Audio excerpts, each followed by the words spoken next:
Un matrimonio ricco di gioie e di esperienze vissute insieme, che ha portato a una grande e felice famiglia composta da ben 7 figli, 16 nipoti e 9 pronipoti. Era il 10 aprile del 1969 quando si erano sposati e adesso, dopo 50 anni, per la coppia favarese è tempo di nozze d'oro.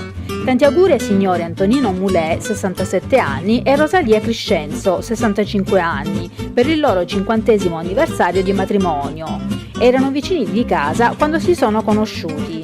Quell'emozionato 10 aprile del 69, era un giovedì, all'interno della chiesa del Carmine i due giovani si sono scambiati le fedi, promettendosi amore eterno. Promesse che, dopo 50 anni, sono state mantenute e vengono rinnovate giorno per giorno.